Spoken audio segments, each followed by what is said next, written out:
Hi guys, welcome to another painting video. This time I'm gonna do something that I like very much, especially this time of year, since in winter, and as you might know, I despise winter. And I think the worst is because me and my wife, or should I say my wife and I, we did spend all winter in 2011 until 2012 on the island of Amelia Island in Florida. So I think in a sense it was the greatest trip we ever took, but it was the worst. Since then we couldn't afford to go back for a whole winter.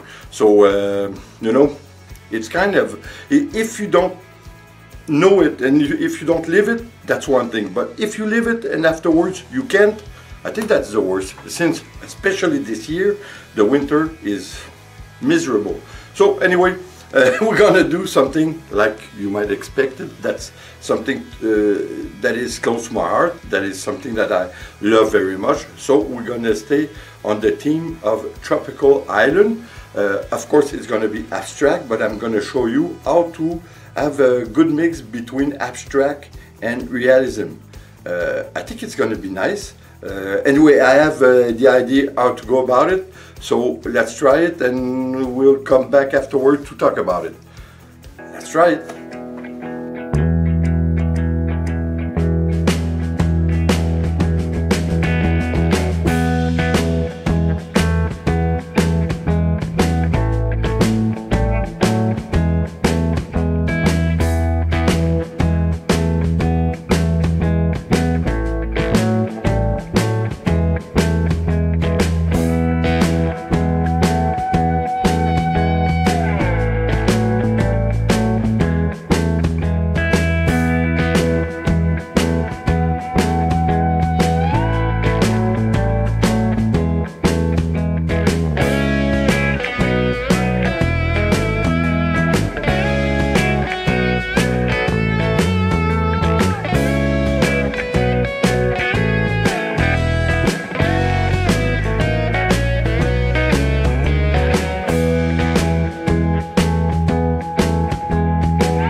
ce point-ci, après 24 heures, la toile est sèche. Alors, ce que l'on va faire, c'est un petit coulage pour la rendre un pot fini éclatant avec de la résine d'époxy.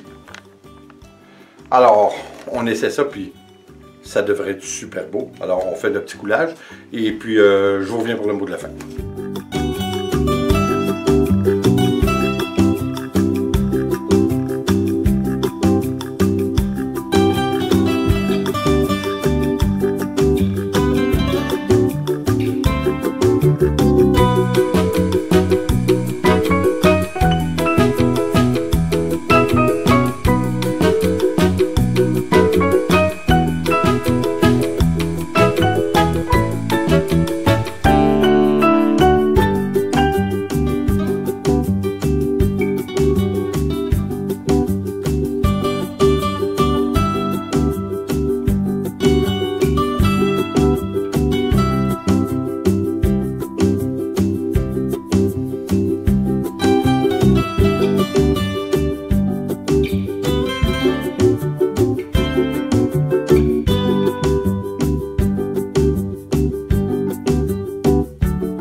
Guys, listen, I hope you're going to agree that it's great. It's a nice way to do with dirty pouring, fluid pouring, should I say. It's a nice way to go about it and try to make something that is a mix between abstract and realism. As you saw, I did a lot of color. I did my own blue, a lot of different tint of blue, and a little bit of yellow and purple. I think the result is great. I think it's what I was expected. So, but the thing is, we really came close to realism. I'm not sure if, well, you know what? I think, to be frank, it was a lot more work for me to do it this way than using a brush. The traditional way, doing a realism, I think it would have been a lot easier and a lot faster, but still it's nice to do something that you don't have a perfect control on, and I think that the result, it's nice. I think, of course, I would have worked still a lot with a brush because there's so much different shade in our blue. I think it's incredible. I hope you like it, guys, because I think it's a nice way to go about it, and just to show you that even if you do a dirty pouring or a fluid pouring, something like that, you don't have to stay at that point. Once you do it, you can incorporate something else in your paint. I think it's great. I think there's no limit of what you can do with it. So, guys, again, I hope you like it. Thank you for being here, and I hope you're gonna come back. And like always, please subscribe, leave a comment, and share. It's always appreciated. See you on the next painting video. Take care, guys. Ciao.